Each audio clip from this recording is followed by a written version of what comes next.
I don't know why the sound, when you turn on Facebook Live, the sound is low at first. So I'm going to start this early and probably just turn the sound is fine. So bear with me. She's going to talk now.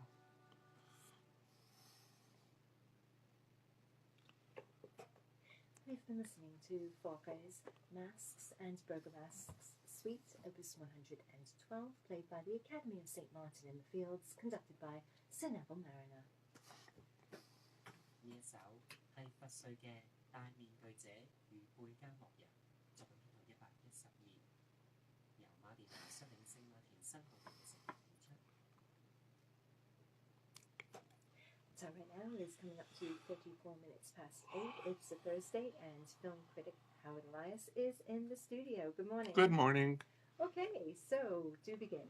Lots to talk about. We have the big film opening today is Ocean's 8, the all-female version of Ocean's 11. I can't wait to see it. Well, I'm going to see it tonight, so I can't review it today. But I suppose I'll write. Well, I write everything up. I'll post it on my website in the next few days, so you can read my written review if you want to check it out. But unfortunately, no talking review about it due to this scheduling that we have. Yes, the other. Will be going away. The going away scheduling. We will have you covering some films. Yeah. So, recorded. This will be the first. Oh, but we can't tell people we pre-record. Oh, of course you can. People won't be able to. They think it's live. This is live. This one's live. They're usually live. Okay, so let's put all the cards on the table. The next 2 weeks are going to be pre-recorded, but this one is live. All right. Well, it won't be. You won't be sitting there on your Facebook. Yeah, if people realize, there's no Facebook Live, they'll figure it out. Yeah, right, exactly. Anyhow, the other film opening today is the Lebanese film, The Insult, which I talked about last week here. So if you want to check out that, you can go to the RTHK Radio 4 archive and listen, or check out on my website. You can watch or read. All right. Now, the other two films I'm going to talk about that also opened today. The first one is a Japanese film called Dad's Lunchbox, or in Japanese, it's Papa no Bento wa Sekkaiichi. It's not bad. So, which literally means Dad's lunchbox is the world's best. Oh, that's so sweet. Oh. Now, I don't know if you were up on the latest fads. I want to know what's in that lunchbox. Well, it changes on a daily basis, as I'm going to tell you.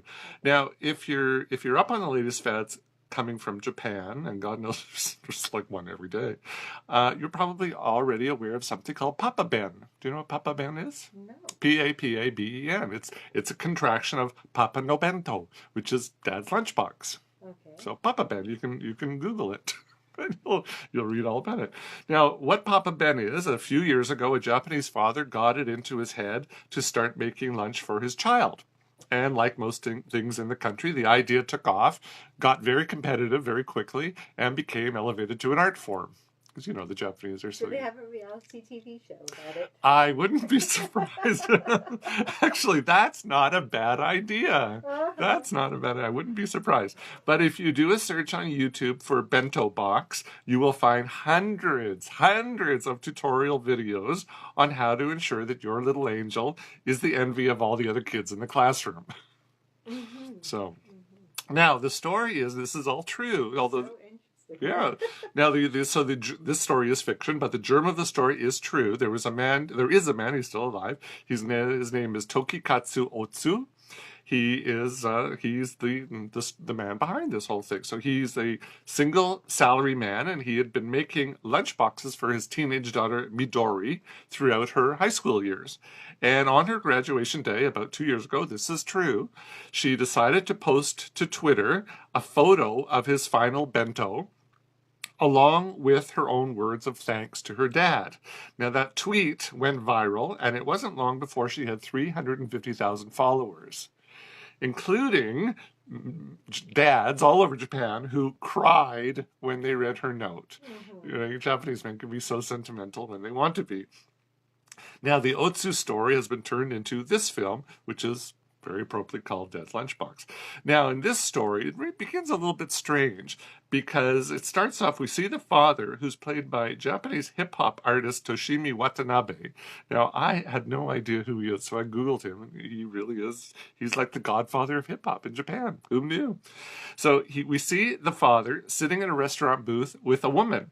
She tells him to look after Midori because the kid is a picky eater, and off she goes. And I'm sitting there going, well, who's this woman? Right? Is this his wife? Is this his girlfriend? Whoever she was, whatever relationship the two of them had, he seemed to get over it in microseconds, which I thought was a little strange. So I still don't know who she was. Well, it's also strange that a man is making lunch and not the the mother. The mother should be rather than the father. But That's the situation, right? The role. tradition. But the situation is he's a single father. There was no woman in the picture. Right. Oh, but for this one that we don't know. But she disappears. Right? She disappears in the first scene. So Okay. so he's left with being the sole provider of nourishment for his daughter. And Dad decides to get cooking, and not surprisingly, his first effort is a bit of a disaster, leaving poor Midori to experience lunchbox shame, which I just called it lunchbox shame, but I'm sure it's a real thing, for the first time in her tender life. Oh, now fortunately, her two girlfriends are more than supportive, and they even go so far as to encourage Midori to give her dad another chance. And with the help of those instructional videos, numerous cookbooks, the neighborhood produce vendor, and a female colleague at work who lets him know that it's one thing to make lunchboxes for sons, but it's another thing to make them for daughters. It's a whole different thing to make it for daughters. Dad slowly but surely ups his game to craft these works of art. Now, of course, one has to wonder, at least I wondered, who's making dinner? Because if Dad is such a disaster in the kitchen making lunch, who's cooking dinner? Certainly it's not Midori, because she doesn't do anything around the flat. Other than, do the typical Japanese where she looks cross-eyed at things when she looks at his soggy tempura, or she makes like these sounds that Japanese girls are wont to do when Dad tries his hand at sushi and it goes terribly wrong. Now, this story is completely predictable. You know where it's going after the first 20 minutes. But it's very sweet. And it has moments of laugh out loud humor. If I can laugh, it's got to be good because I am a tough customer. Now, I can't imagine, we talked about this off air, who, did your parent make lunch for you? And, your mother did. My mother did not.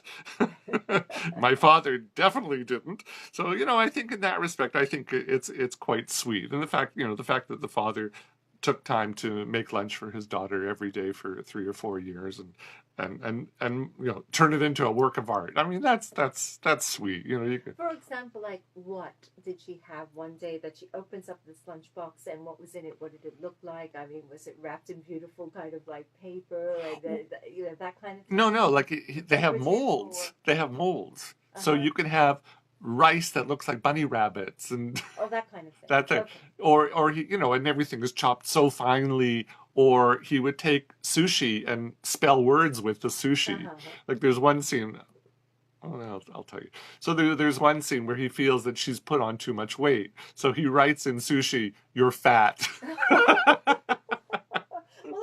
My girlfriend seeing that. Well, that it made for that was one of those laugh out loud moments. I don't know if the real father did that, but he would actually put little notes inside, and these my mother would just tell me to my face. Yeah, but like these notes, they're like plastic laminated notes, so that they the ink doesn't get on the food. The Japanese, they're so obsessive with stuff like this. So it was cute. Now I think, as far as the performances go, Watanabe and Tanaka, I think they were very good.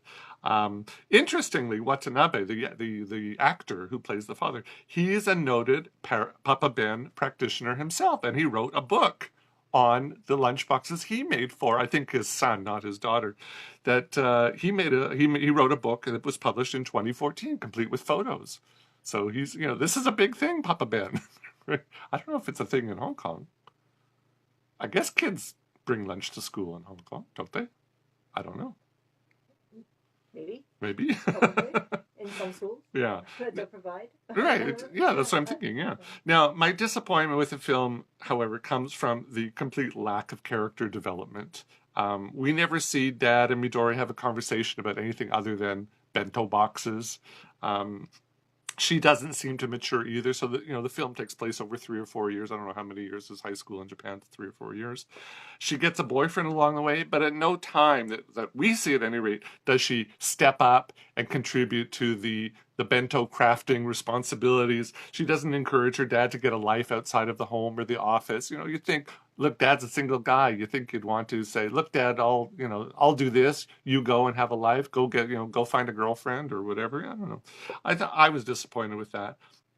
I would have expected, as we were just talking, if there wasn't a mother on the scene, you would think the two of them would be a lot closer than they were. So that was a little disappointing for me. And I think had the characters had a deeper relationship, I think this could have been a really, really good film.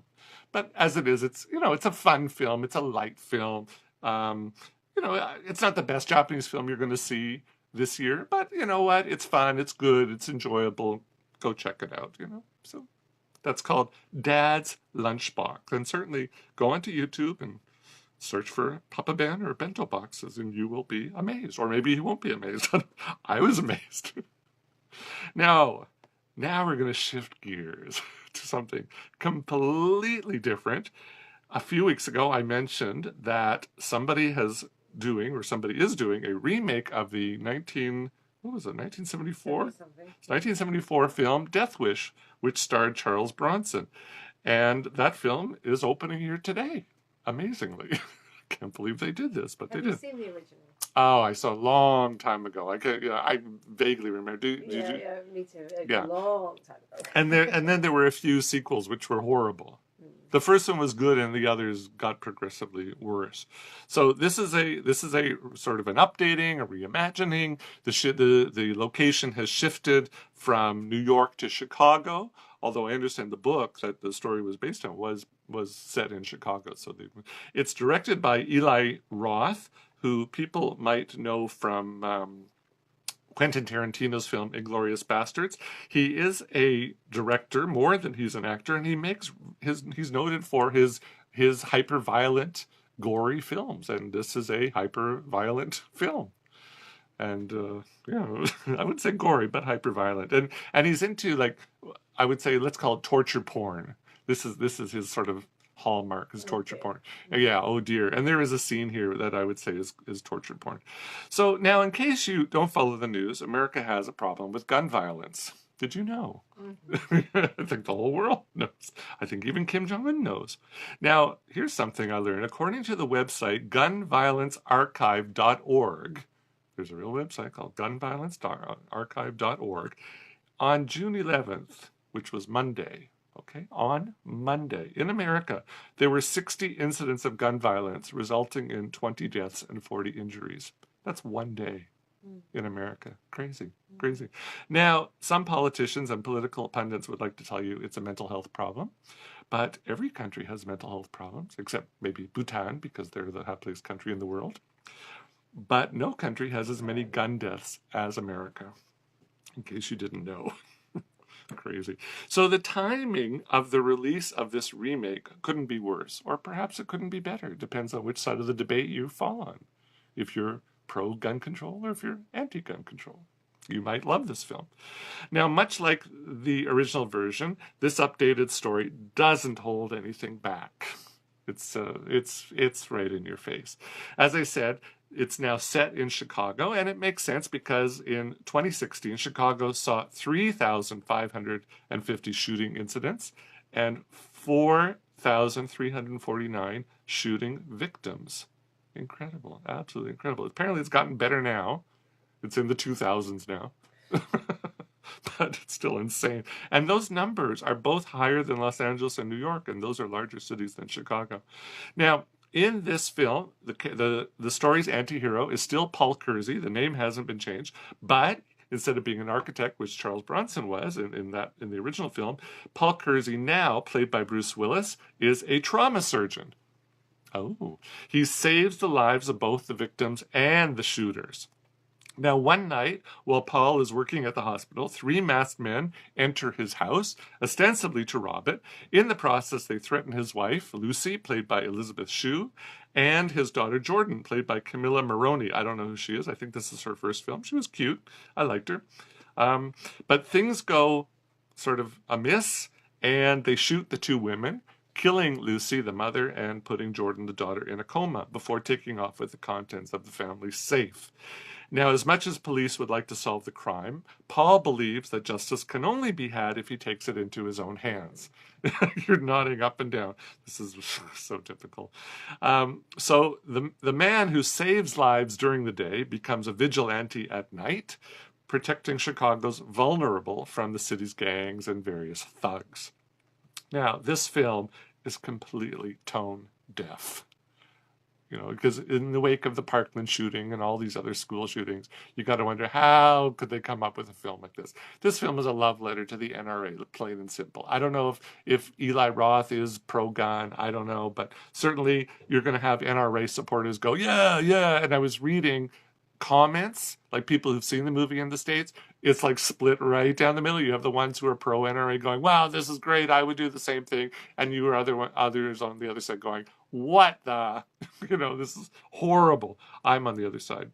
But my biggest problem with the story can be boiled down to just 3 words: home security system. Right? Damn it. This made no sense at all to me. The Kerseys live in a nice house in the upscale lakeshore area of the city. Now you're talking about Chicago. This is the murder. It's not the murder capital of America, because there are cities that are worse than Chicago, but it's up there. You would think they would have a home security system, but they don't. And what's even worse. Okay, now let's before I get to that. No, but then people can bypass them, and that does happen. Yes, it does happen. But you know what? If they had one. But here's the thing. The guys who come to rob the house, they don't know that the Kerseys don't have a home security system. So to me, this is a huge plot hole that they sort of close their eyes to. Well, again, it's a remake of a 1970-something film. And no, but it's set most today. People didn't. You left your front door open. Oh, for sure. For sure. The window's open. This is something that they forgot to update. Yeah, that's right. Script. Exactly. They forgot to update. You've got to figure. I think they realized it and then sort of closed their eyes to it, because it would have just killed the whole plot otherwise. The other thing is, even after his wife is killed and his daughter's in a coma, you think then he would put a home security system into his house. He still doesn't. So it's a huge plot hole. But, that's me. The other problem I had is, how does a surgeon who has taken the Hippocratic Oath become a vigilante killer? I suppose it can happen, but highly unlikely. Very highly unlikely. If it was your own wife and daughter? Look, you're talking, I just don't see it at all. But you know what? This is America. Anything can happen. Now, to the film's credit, I think Willis was the right actor to play this. He does a tough guy well. He's 63 years old. I mean, he must have a great plastic surgeon or Botox or something. He looks really good. He was looking very old. So now he was. Interesting. I'll yeah. look at the trailer or something and see. Maybe he has. I think he's had, and you know what? He's got a good surgeon, because he doesn't look fake. And certainly not Botoxy where they look like deer in the headlights. But I think he did the right nips and tucks in the right places, and the right amount. So I thought he looked. Yeah. Get on with the plot. Yeah, I thought he looked really good. Apparently, they're making another Die Hard film. Oh, excellent. But this one is going to be an origin story, and he's supposed to be in it. So I'm not sure, unless they're going to do flashbacks. Maybe that's how he's going to be in it. Yeah. So this is, there hasn't been a date set for the new Die Hard film. I think maybe 2020 or something. But the rumor is he's going to be in it. Now, apparently, Sylvester Stallone was first considered for this role. I can't see that. Yeah. Sylvester Stallone's already 72, which... Yeah, I mean, he's tough, but no, I can't see that. Apparently, Stallone bowed out due to quote-unquote creative differences, but I think that was probably a good thing. Bruce Willis, I thought, was okay. Vincent D'Onofrio, perhaps best known for starring in TV's Law & Order Criminal Intent, plays Kersey's loser but dedicated brother, Frank. What? Yes, exactly, that's right. Yeah, you're tilting your head like that. Exactly, yeah. Exactly. If That's you're a fan of that show, right. you It know. was. I thought that's his best role that he's ever done. Mm. You know, I really liked Yeah, that show. yeah, Yeah. he was great in it. Yeah. I think he was very good. I think he's better than this role let him do. I think he's sort of an underrated actor in my opinion. He could be doing much more than this. I don't know. Maybe he does Broadway. I'm not sure. But interestingly, you put the two of them next to each other, Bruce Willis and Vincent D'Onofrio. They look alike. They look like they could be brothers. It's very interesting. So I thought the casting was rather inspired because quite often you have siblings. And the actors don't look anything alike, which, okay, you don't have to look like your sibling. But I thought this one, well done. You got two actors that actually look like they could be brothers. So if you're a card-carrying member of the NRA, or you feel that everyone should be carrying a gun and taking justice into your own hands, you are going If you to... like violence. If you like violence, you are going to love this film. If not, save yourself the internal rage and give this film a huge miss. Up to you. Okay. So that's my take. All right, so next week I'm away, but we are going to be pre-recording. So you'll get to hear my beautiful voice. You won't see my face, but you hear my voice. Thanks. Okay. Thank you very much. Howard Elias.